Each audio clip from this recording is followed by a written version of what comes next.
जी class में question number 22 तक कर दिए थे।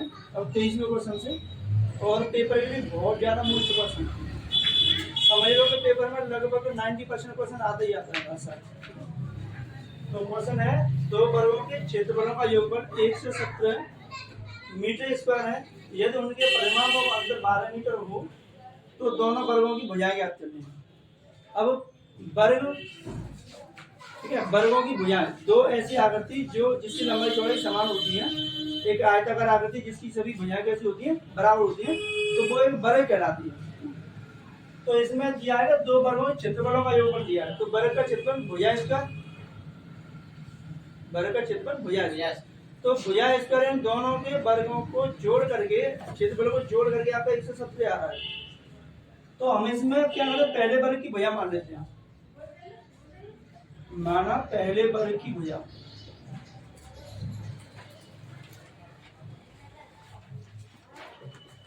बराबर x मीटर।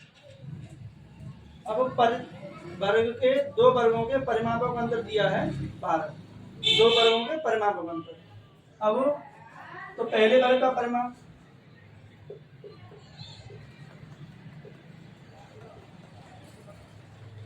पहले वर्ग का परिमाप, वर्ग का परिमाप 4a, तो यहाँ x मानिए तो 4x मीटर पहले वर्ग का परिमाप। अब दोनों परिमापों के जो दोनों वर्ग के परिमाप है उनका अंतर है 24। तो पहले वर्ग का परिमाप है 4x, दूसरे वर्ग का परिमाप हमें ज्ञात करना पड़ेगा। तो दूसरे वर्ग का परिमाप,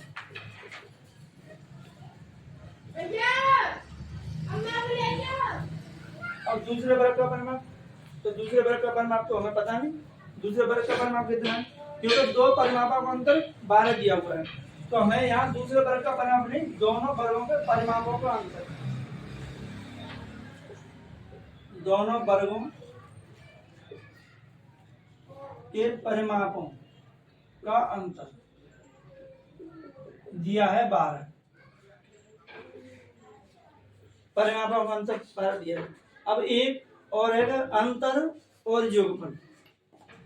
क्वेश्चन में दिया जाता है इनका योगफल और इनका अंतर, तो इनमें डिफरेंस दिया है कि जब अंतर दिया जाएगा तो आपको संख्या प्लस करनी है और योगफल दिया जाएगा तो आपको संख्या माइनस करनी है। तो दूसरे वर्ग का परिमाप 12 प्लस 4x मीटर, क्योंकि अंतर दिया है तो अंतर में अब ये 12 प्लस 4x हमें मिलेगा दूसरे वर्ग का परिमाप। अब इस परिमाप में से आप पहले वर्ग का परिमाप घटा दो, 12 प्लस 4x दूसरे वर्ग का परिमाप और पहले वर्ग का परिमाप अगर माइनस करेंगे तो कितना मिलेगा, हमें 12 मिलेगा, और 12 ही तो आ रहा है परिमाप का अंतर, तो अंतर 12 होगा तो 12 मिल जाएगा हमें। अब किसी वर्ग का परिमाप दिया हुआ है और भुजा नहीं पता, तो वर्ग की जो भुजाएं होती हैं वो कैसी होती हैं, सभी बराबर भुजा होती है, ये आपस में सभी भुजाएं बराबर होती है। तो सभी भुजाओं का योगफल होता है वो होता है परिमाप। अगर हमें भुजा याद करनी है तो उस परिमाप में 4 का भाग लगाना पड़ेगा, क्योंकि सभी भुजा कैसी हैं, बराबर है, और वर्ग में 4 भुजाएं हैं, तो चारों भुजाओं में से एक भुजा की हमें लंबाई याद करेंगे, तो परिमाप में 4 का भाग लगा दो, तो दूसरे वर्ग का परिमाप भुजा हो गया। तो दूसरे वर्ग की भुजा, दूसरे वर्ग की भुजा, इसमें से आप 4 कॉमन लो तो 3 प्लस एक्स और बट्टे में 4, इसे 4 का डिवाइड कर रहे हैं और इस 4 को हमने लिया इसमें से कॉमन, तो 4 से 4 कैंसिल, 3 प्लस एक्स मीटर दूसरे वर्ग की भुजा मिल गई। पहले वर्ग की भुजा तो हमने पहले मान ली थी x मीटर, और दूसरे वर्ग की भुजा मिल गई हमें 3 प्लस एक्स। अब यहाँ दिया है दोनों वर्गों के क्षेत्रफलों का योगफल,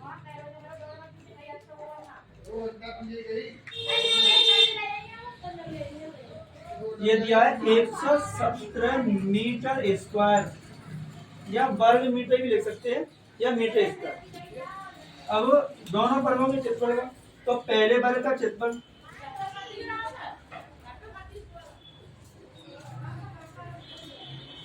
प्लस दूसरे वर्ग का क्षेत्रफल, दोनों जोड़ के 170 मीटर स्क्वायर के बराबर होगा। ये उसने क्वेश्चन में बोल दिया है कि दो वर्गों के क्षेत्रफलों का योगफल 170 है। तो पहले वर्ग का क्षेत्रफल और दूसरे वर्ग का क्षेत्रफल जोड़ देंगे तो आपका 170 के बराबर हो जाएगा। अब वर्ग का क्षेत्रफल होता है आपका भुजा स्क्वायर या ए स्क्वायर। तो जो भुजा है पहले वर्ग की भुजा है एक्स, तो एक्स स्क्वायर प्लस दूसरे वर्ग की भुजा है 3 प्लस एक्स और इसका स्क्वायर, दोनों को प्लस करके लिखेंगे तो 170 मीटर स्क्वायर के बराबर। यहाँ से एक्स स्क्वायर प्लस यहाँ हम ए प्लस बी और इसका लगा देते हैं तो A square plus X square B का वर्ग नाइन एक्स का एक्स प्लस के 2ab तो 6x और ये 170, ये जोड़ के हो गया आपका 2x square plus 6x plus के 9, इसे अपनी तरफ लाएंगे तो माइनस के 170 बराबर 0।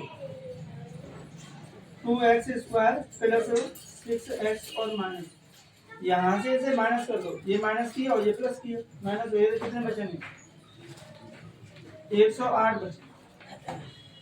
अब यहाँ से 2 कॉमन ले लेते हैं, x square plus 3x minus 54 बराबर 0। तो ये 2 चढ़ जाएगी इसके बट्टे में, वो हो जाएगा 0। तो x square plus 3x minus के 54 बराबर 0। अब हमें इसके फैक्टर करने तो गुणा करके 54 आया और घटा के 3 बचे। एक्स स्क्वायर प्लस 9 में से 6 घटा दिया जाएगा तो 3 बचेगा और 9 के 54 माइनस के 54 बराबर 0। X square plus 9x minus के 6x और माइनस के 54 बराबर 0। यहाँ से x कॉमन लेंगे तो x प्लस 9 और यहाँ से माइनस के 6 कॉमन लेंगे तो x प्लस 9, माइनस कॉमन लेंगे तो यहाँ संख्या हो जाएगी प्लस, और यहाँ हमारी x प्लस 9 बच रही है तो यही यहाँ भी बचनी चाहिए। तो 6 का भाग दोनों में जा रहा है, 6 में भी जा रहा है और 54 में भी जा रहा है, तो बिल्कुल सेम टू सेम संख्या मिलनी चाहिए। और एक संख्या दी है और एक दी है, दोनों में क्या है x प्लस 9, तो x प्लस 9 हमें कॉमन लेनी है। तो क्या बचेगा x माइनस 6 इक्वल टू 0, तो दोनों के अलग अलग 0 होगा, x प्लस 9 बराबर 0, x बराबर माइनस 6। अब कभी भी दूरी, चाल, समय, लंबाई, चौड़ाई ये माइनस में होती नहीं, तो जब माइनस में नहीं होगी तो माइनस की संख्या मान्य नहीं होगी, तो किसी वर्ग की भुजा माइनस में नहीं आ सकती, तो ये तो मान्य नहीं है।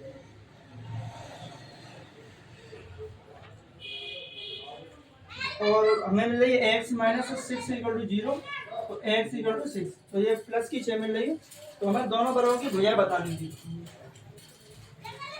तो पहले वर्ग की भुजा,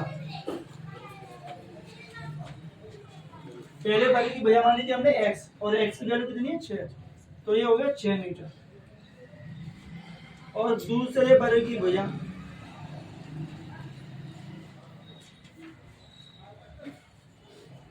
दूसरे वर्ग की भुजा जो हमने निकाली थी वो बोली 3 प्लस एक्स, तो 3 प्लस एक्स की जगह रख देंगे 6, तो ये आ गया 9 मीटर। तो ये हमें निकाली थी पहले वर्ग और दूसरे वर्ग की भुजा, ठीक है। बहुत ज्यादा मोस्ट इम्पोर्टेंट क्वेश्चन है, पेपर में 8 नंबर का आ जाता है। एक क्वेश्चन और है, छोटा सा ही है, द्विघात समीकरण के क्वेश्चन है। 2 क्रमागत धन विषम पूर्णांक। अब हम कभी कभी क्या करते हैं कि एग्जाम्पल में क्वेश्चन दिए होते हैं तो वो सम और विषम संख्या में दिए होते हैं, सम संख्या में क्रमागत हल करना और विषम में, तो ऑप्शन में भी कभी कभी जो एक कॉन्सेप्ट हमारे होते हैं वो गलत हल हुए होते हैं। गलत का मतलब है कि उनमें संख्याओं को क्रमागत रूप में रख देते हैं, जैसे क्रमागत संख्या रख ली हमने x और x प्लस 1, अब हमने विषम पूर्णांक मान लिया, या आप यहाँ 2 रख लेंगे तो सम मान लोगे, या 3 रख लोगे तो विषम मान लोगे। मान लिया जाए कि हमारी जो x और x प्लस 1 है ये विषम है, तो बाई चांस x की वैल्यू विषम आ रही है तो दोनों क्रमागत पूर्णांक कैसे होनी चाहिए, लगातार होंगे। अगर उसमें 1 जोड़ेंगे तो एक तो आगे की संख्या आएगी, नेक्स्ट आएगी, तो वो क्रमागत ही हो जाएगी। लेकिन अगर हम यहाँ देखें कि x की वैल्यू मान लो हमने 3 रख लिया विषम, तो यहाँ रखें तो 3 प्लस 1 कितना हम ले रखा, और ये तो सम हो गई है ना। अगर हम यहाँ 2 रखें तो 2 रख लिया तो हमें 5 मिल गई, तो यहाँ पर मिल गई, लेकिन जरूरी नहीं कि हमारे पास संख्या ऐसी ही हमें मिलनी चाहिए, तो इसलिए हमें विषम पूर्णांक संख्या क्रमांक ऐसी माननी है कि आप उसमें x की वैल्यू कोई सी भी संख्या रखो, सम विषम भाज्य भाज्य, तो हमें विषम पूर्णांक ही मिलना चाहिए। ठीक है, तो हम मान लेते हैं कि माना तो क्रमागत धन विषम पूर्णांक, विषम पूर्णांक मान लेते 2x प्लस 1 और 2x plus 3, 2x plus 1, 2x plus 3 या 2x माइनस 1 या 2x माइनस 3, हम कुछ भी यूज करते। तो यहाँ दिया है धन विषम पूर्णांक ज्ञात कीजिए जिनके वर्गों का योग 2 से 90 है। अब इन संख्याओं के पूर्णांकों के वर्ग करने का जोड़ दिया जाए, अगर वर्ग को भी जोड़ दिया जाए तो ये विषम पूर्णांकों के वर्गों का योग कितना होगा, 2 से 90 हो जाए। तो पहले पूर्णांक का वर्ग प्लस दूसरे पूर्णांक का वर्ग, दोनों को जोड़ दिया जाएगा तो 290 के बराबर हो जाएगा। जो क्वेश्चन में उसने कहा है 290 के बराबर हो जाएगा।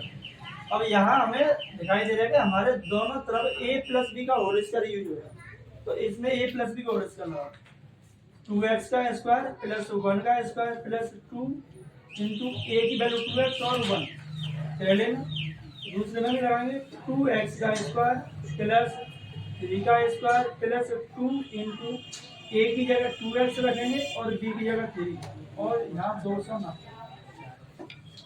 यहाँ इसका स्क्वायर करेंगे तो 4x स्क्वायर प्लस 1 प्लस ये 4x, इसका 4x स्क्वायर प्लस के 9 प्लस ये आएगा आपका कितना 12x, तो ये 290 यहाँ से।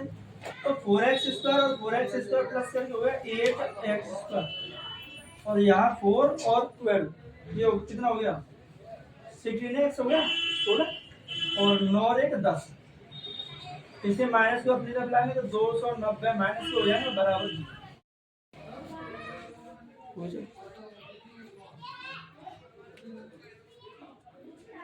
तो 4 और 4 8x स्क्वायर, 4x और 12x हो गए 16x स्क्वायर, 1 और 9 10, इसको लाएंगे तो माइनस के 290, इसमें से इसे माइनस करेंगे तो माइनस के 280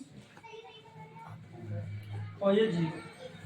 अब 280 में 8 से डिवाइड हो गया तो 8 कॉमन लेना, 8 कॉमन ले लेते हैं, एक्स स्क्वायर प्लस के 2x माइनस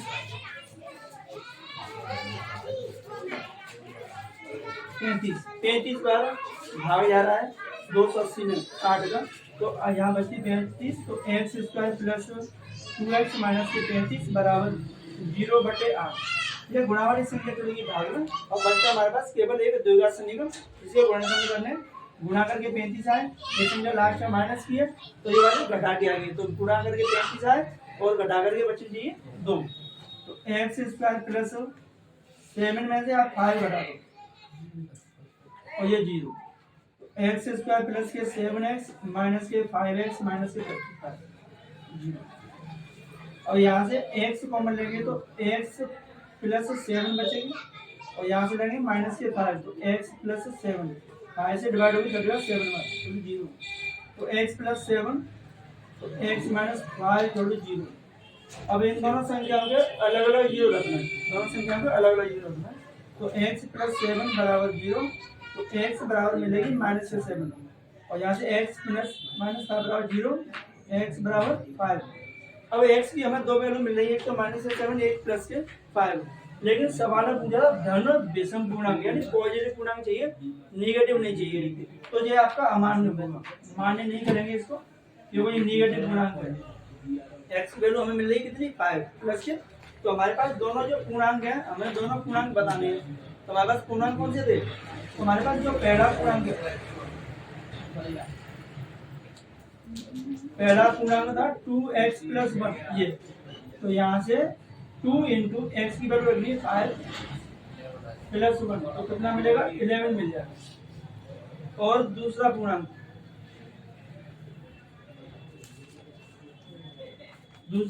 है 2x प्लस 3 ये, तो यहाँ से 2 इंटू 5 प्लस 3, तो कितना मिल जाएगा 13 मिल जाएगा।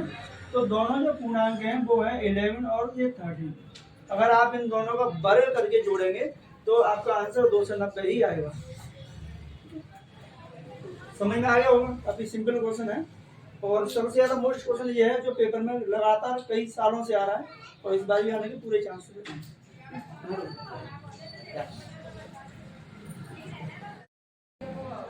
देखो नेक्स्ट क्वेश्चन है, अब इसमें नाव की चाल आ गई, पानी में धारा में नाव की चाल। अब इस चाल का भी एक ऐसा है कि हम रोड पे चल रहे हैं, रोड पर, तो रोड पे अगर दो गाड़ी चलती हैं और एक ही दिशा में चलती हैं तो उनकी चाल घट जाती है, और पानी में चलते हैं तो दोनों एक ही दिशा में चलेंगे तो उनकी चाल जुड़ जाएगी, विपरीत दिशा में घटेगी। और रोड पर चलती गाड़ी का मतलब है तो उनकी अगर विपरीत दिशा में आएगी तो उनकी चाल जुड़ जाएगी, और एक ही दिशा में जाएगी तो उनकी चाल घट जाएगी। लेकिन पानी में कुछ उल्टा होता है इसका, कि चाल उसी दिशा में जिस तरह पानी बहेगा तो पानी की चाल और नाव की चाल दोनों प्लस हो जाती है, और पानी जिस दिशा में बह रहा है उसके विपरीत दिशा में आप आओगे, तैर के आओगे या नाव चला जाओगे तो पानी अपनी स्पीड के बराबर उसमें धक्का देगा, तो वो उतनी गति उसकी कम कर देगा। ठीक है, तो इनमें हमें बस ये ध्यान रखना है कि हमें सवाल में दिया क्या है और पूछ क्या रहा है। तो पहले तो इन सवालों फोकस करना है कि सवाल में पूछ क्या रहा है। ठीक है, तो देखो सवाल में पूछ रहा है धारा की चाल क्या है। अब धारा जो पानी बह रहा है तो बहते पानी को धारा हो गया, तो पानी की धारा की चाल। अब इस सवाल में एक नाव की शांत जल में, अब शांत जल में बिल्कुल जल का बहाव नहीं है, तब शांत जल में नाव की चाल 15 किलोमीटर प्रति घंटा है, 15 किलोमीटर प्रति घंटे की स्पीड से चल रही है। अब धारा की दिशा में 30 किलोमीटर जाने में और धारा की दिशा में 30 किलोमीटर लौटने में कुल 4 घंटा 30 मिनट में समय लगेगा। उसी 30 किलोमीटर जा रहे हैं, 30 किलोमीटर वापस आ रहे हैं, दोनों में जो समय लग रहा है वो 4.5 घंटा आपका समय लगा। तो यहाँ शांत जल में नाव की चाल 15 किलोमीटर प्रति घंटा। अब नाव की चाल दी है, वही चाल मान ली हमने कि भाई नाव की चाल 15 किलोमीटर प्रति घंटा है, तो वही हमने लिख लिया। अब जो पूछा है धारा की चाल क्या कीजिए, तो इसको मान लेते हैं, माना धारा की चाल x किलोमीटर प्रति घंटा। अब धारा की चाल को मान लिया हमने x किलोमीटर प्रति घंटा। अब यहाँ से देखना है कि हम दिशा में जाएंगे, कौन सी दिशा में जाएंगे, उसी दिशा में जिसमें पानी बह रहा है या उस दिशा में जिसमें वापस पानी, यानी हम उसकी वापस विपरीत दिशा में आ रहे हैं, पानी बह रहा है उसके वापस लौटते हैं। तो यहाँ धारा की दिशा में नाव की चाल, अब धारा की दिशा में नाव की चाल, तो नाव की चाल कितनी है 15 किलोमीटर प्रति घंटा नाव की चाल है, और पानी की दिशा में ही बहते पानी की धारा की दिशा में नाव जा रही है, तो जो धारा की चाल है वो इसमें प्लस हो जाएगी, तो जो हो जाएगी किलोमीटर प्रति घंटा, घंटे के हिसाब से चल रही है। तो 15 प्लस x किलोमीटर प्रति घंटा धारा की दिशा में नाव की चाल होगी। अब धारा की विपरीत दिशा में, विपरीत दिशा में नाव की चाल बराबर 15 माइनस x प्रति घंटा। अब जिस तरह पानी बह रहा है उससे वापस आ रही है नाव, तो पानी अपनी स्पीड के बराबर उसकी स्पीड को कम कर देगा, जितनी तेज पानी बह रहा है ना उतनी स्पीड को कम कर देगा, तो 15 माइनस x हो गया। अब जो कुल दूरी है, कुल दूरी कितनी तय कर रहे हैं, एक तरफ से और जाने में और आने में दोनों तरफ से जो दूरी है वो 30 किलोमीटर की दूरी है। जा रहे हैं जो जा रहे हैं और वापस आ रहे हैं, तो आना जाना दोनों तरफ से 30 किलोमीटर है। ठीक है, बराबर है। तो हम दिशा में जा रहे हैं, यहाँ से ऐसे गए 30 किलोमीटर के, वापस आए अपनी जगह गई, तो 30 किलोमीटर दूरी पर गए और फिर वापस ही वही आए, तो टोटल दूरी 30 किलोमीटर हो गई। ठीक है, अब दूरी होगी आपकी 30 किलोमीटर। अब किलोमीटर हो गया। अब धारा की दिशा में ना, तो धारा की दिशा में 30 किलोमीटर जाने में लगा समय, ठीक है।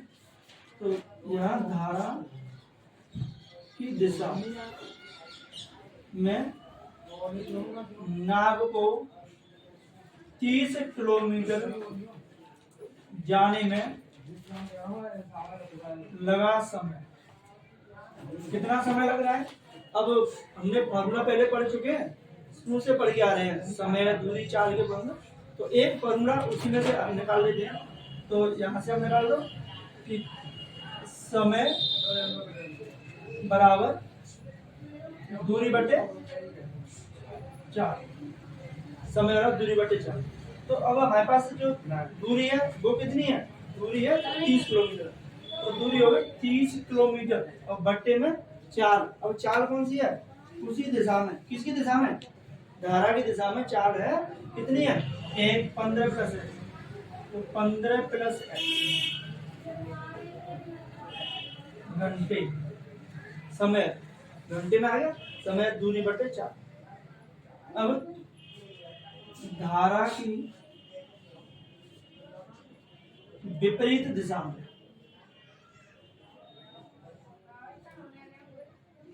नाव को 30 किलोमीटर वापस आने में लगा समय।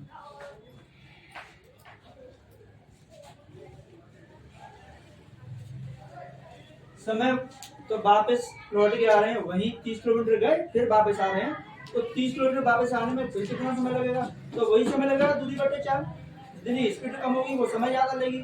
तो दूरी है आपकी 30 किलोमीटर और 4 है 15 माइनस एक्स, ठीक है। अब यहाँ देखते हैं कि हमारे पास जो समय है जाने और आने में दोनों में जो टोटल समय लग रहा है वो लग रहा है 4 घंटा 30 मिनट दोनों को। यानी पहले तो हम गए, ये समय जाने में लगा समय कितना? 15 प्लस एक्स, प्लस आने में समय लगा 30 बटे 15 माइनस एक्स, और दोनों समय पर जोड़ देंगे तो 4 घंटा 30 मिनट बचेगा। 4 घंटा 30 मिनट का समय लग रहा है।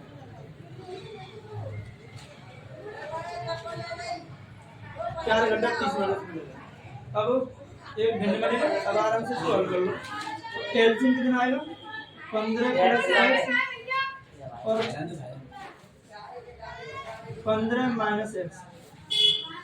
तो इसका गुणा आप इसमें करो और इसका गुणा इसमें कर दो। तो 30 15 minus X plus 30 15 plus x, यानी एलसीएम लेंगे तो इसका डिवाइड देंगे तो ये बचेगी, इसका गुणा इसमें, और इसका डिवाइड देंगे तो ये बचेगी, इसका गुणा। यहाँ हो गया 4 सही 30 बटे 60 लिख देते हैं इसको, क्योंकि जो मिनट दिया है उसको भी घंटे में ही चेंज कर देते हैं। अब यहाँ से 30 कॉमन ले लो ऊपर से, क्या बचेगा? 15 minus X plus 30 plus X बटे में यहाँ बनेगा आपका a प्लस बी और a माइनस बी, तो a square minus B square का बना। तो 15 का वर्ग माइनस एक्स का बराबर ये 1 और ये 2 बार कैंसिल, तो कितना मिलेगा? 4 सही 1 बटे 2। यहाँ से क्या करना है? यहाँ से इसे रख लेते हैं 30 और x से x आपकी प्लस माइनस कैंसिल हो गया, 15 और 15 जोड़ के हो गया 30 बटे यहाँ आपका 15 का वर्ग 225 माइनस एक्स, ये हो गया। और यहाँ मिलेगा हमें, ये हल करेंगे तो मिलेगा हमें 9 बटे 2, 4 दूनी 8 9 बटे 2। अब ये हो गया आपका 900 बटे 225 माइनस एक्स स्क्वायर बराबर 9 बटे 2। तो यहाँ से 9 एक 9 और 9 से ये करेंगे 100 बार। अब गुणा करेंगे उसमें, इसमें गुणा करेंगे तो 2 225 माइनस एक्स स्क्वायर बराबर 2। तो यहाँ से एक्स स्क्वायर बराबर 200 प्लस 225, एक्स स्क्वायर बराबर मिलेगा 425। ठीक है,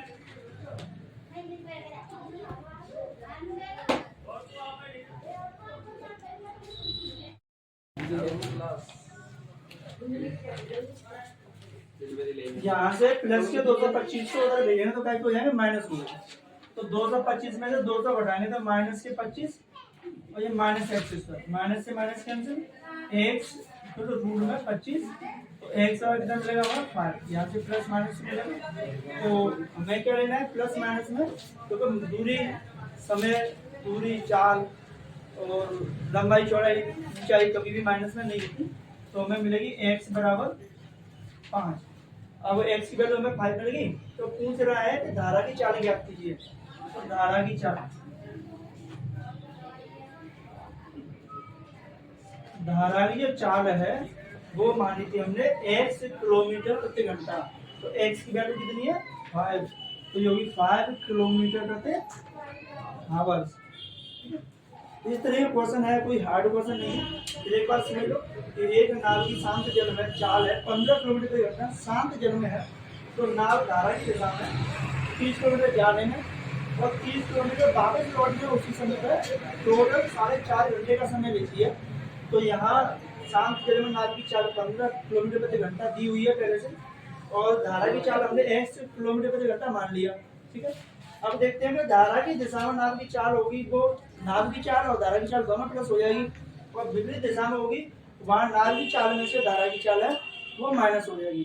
अब दिया है क्या है समय में, तो 4 और दूरी 30 किलोमीटर, तो क्या में करना है समय में। धारा की दिशा में नाव को 30 किलोमीटर जाने में लगा समय, दूरी बटे 4 लगा दिया, तो दूरी आपकी 30 और 4 है 15 प्लस एक्स, तो इतने घंटे लग रहे हैं। और धारा के विपरीत दिशा में नाव को 30 किलोमीटर जाने में लगा समय 30 बटे 15 माइनस एक्स, तो ये 15 माइनस एक्स है वो वापस लौटने वाली चाल है, वापस लौटते हैं धारा की अपनी तरफ उल्टी विपरीत दिशा में, तो ये चाल है। अब टोटल समय लग रहा है, ये भी घंटे दोनों हो गए, इन दोनों समय को जोड़ देते हैं 4.5 घंटे का समय आपका लगता है। यहाँ से आप एलसीएम लेंगे तो एलसीएम ये आएगा, तो यहाँ से डिवाइड इसमें देंगे तो ये बचेगा, शेष बचेगा इसका गुणा इसमें, और इस 15 माइनस एक्स का भाग लगाएंगे तो 15 प्लस एक्स का गुणा 30 में, यहाँ से 30 कॉमन ले लिया और ये बन गया a plus B, a minus B, तो a square minus B square, और ऊपर बचता है 15 minus X plus 15 plus X, X से एक्स कैंसिल, 15 15 हो गया आपका 30, और यहाँ 4 घंटा 30 मिनट को भी घंटे में चेंज करती है, तो 30 बटे 60 कैंसिल करके 4 से 1 बटे 2, तो ये 9 बटे 2 मिलेगा। 9 से 9 एक बार और 9 से 100 बार कैंसिल, 100 का गुणा 2 में 200, 225 को अगर कन्वर्ट करेंगे तो माइनस की होगी, यहाँ से माइनस, तो एक्स से जब इसका डायरेक्ट तो रूट लगेगा 25 संख्या में, तो रूट में से प्लस माइनस की संख्या बाहर आएगी, तो माइनस की यूज नहीं लेनी है क्योंकि कभी भी चाल माइनस में होते ही नहीं। ठीक है, तो हमें एक्स की वैल्यू मिलेगी 5, तो पूछा था धारा की चाल, तो धारा की चाल होगी 5 किलोमीटर प्रति घंटा।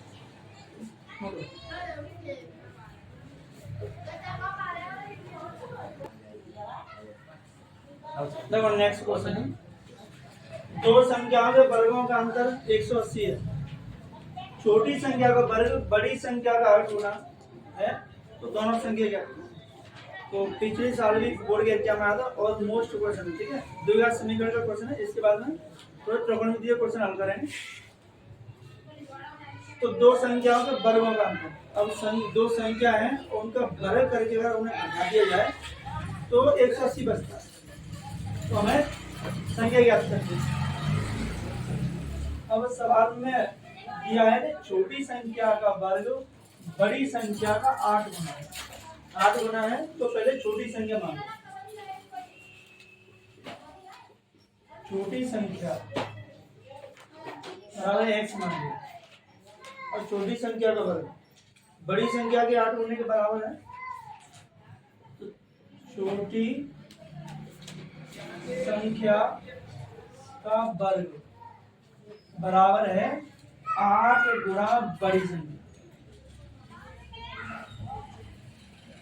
बड़ी संख्या के 8 होने के बराबर है छोटी संख्या का वर्ग। तो छोटी संख्या x जिसका वर्ग x और ये 8 आएगी बटे में, बराबर में बचेगा बड़ी संख्या। अब हमें यहाँ से कौन सी संख्या मिलेगी? बड़ी संख्या मिलेगी। तो बड़ी संख्या मिलेगी हमें एक्स स्क्वायर अपॉन 8। अब दोनों संख्याओं के वर्गों का अंतर दिया है 180।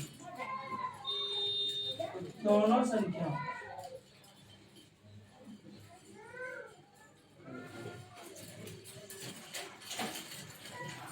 के वर्गों का अंतर 180। अब यहाँ बड़ी संख्या के वर्ग में से छोटी संख्या का वर्ग घटाएंगे तो 180 मिलेगा, और छोटी संख्या के वर्ग में से बड़ी संख्या का वर्ग घटा देंगे तो संख्या माइनस में मिलेगी। तो वर्ग करेंगे तो संख्या कोई नहीं आती है। अब छोटी संख्या के वर्ग में से बड़ी संख्या का वर्ग घटाएंगे तो माइनस में मिलेगी। तो यहाँ क्या करना है? बड़ी संख्या के वर्ग में से छोटी संख्या का वर्ग घटा दो। तो बड़ी संख्या है आपकी एक्स स्क्वायर बटे 8 और इसका करना है हमें वर्ग, और माइनस छोटी संख्या है एक्स और इसका वर्ग। अब बड़ी संख्या के वर्ग में छोटी संख्या का वर्ग आप घटाओगे तो 1 से 80 मिलेगा क्वेश्चन के अनुसार। यहाँ x की power 4 upon 64 minus x square बटे 1 और ये 180। इसके बटे 1 मानिए भिन्न बनानी हल करनी है तो इनके एलसीएम 64 और ये आएगा x की पावर 4 माइनस 64 एक्स स्क्वायर बराबर 180 बटे 1। अब हमें क्रॉस में मल्टीप्लाई करना है तो एक का बड़ा इन दोनों में करेंगे तो x की पावर 4 माइनस के 64 एक्स स्क्वायर बराबर 64 का बड़ा इसमें करें तो 11520 मिलेगा। इन दोनों गुणा करेंगे तो 11520 मिलेगा। तो x की पावर 4 माइनस 64 एक्स स्क्वायर वैसे अपनी तरफ लाएंगे तो माइनस के 11520 बराबर 0। अब वही दूसरा समीकरण बनेगा, गुणनखंड करना है तो गुणा करके 11520 आए और घटा के 64 बन गई। तो x की पावर 4 माइनस 144 में से हम 80 घटा देंगे तो 64 बच जाएगा, और 1 से 44 का गुणा आप अगर 80 में करेंगे तो 11520 मिल जाएगा, और इसमें से घटा देंगे तो 64 आ जाएगा। और यहाँ एक्स स्क्वायर माइनस 11520 बराबर 0। एक्स की पावर 4 माइनस एक्स का गुणा करेंगे तो 1 से 44 x square minus into minus plus 80 x square minus 11520।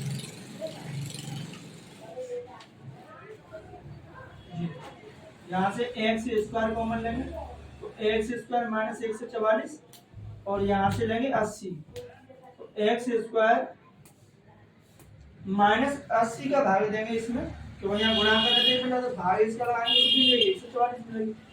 तो माइनस 144 बराबर 0। तो यहाँ से एक्स स्क्वायर माइनस 144 और एक्स स्क्वायर प्लस के 80 बराबर 0। और यहाँ से हम लिखते हैं एक्स स्क्वायर माइनस 144 बराबर 0।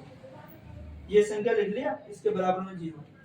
तो एक्स स्क्वायर बराबर ये प्लस की हो जाएगी, माइनस की संख्या को उधर भेजेंगे तो 0 में 144 जोड़ेंगे 144 ही आएगा, और यहाँ से एक्स जो मिलेगा हमें रूट में 144। तो एक्स बराबर मिलेगा 12, और यहाँ से एक्स स्क्वायर प्लस 80 बराबर 0। तो एक्स स्क्वायर बराबर माइनस के 80, एक्स बराबर रूट में माइनस के 80। अब माइनस की संख्या कभी भी किसी का वर्ग नहीं होती, पूर्ण वर्ग संख्या नहीं होती, माइनस के 180 कभी किसी का वर्ग नहीं होती। तो ये संख्या तो काल्पनिक है, जिसे इमेजिनरी नंबर बोलते हैं, आयोटा। अब हमें संख्या बतानी तो छोटी संख्या,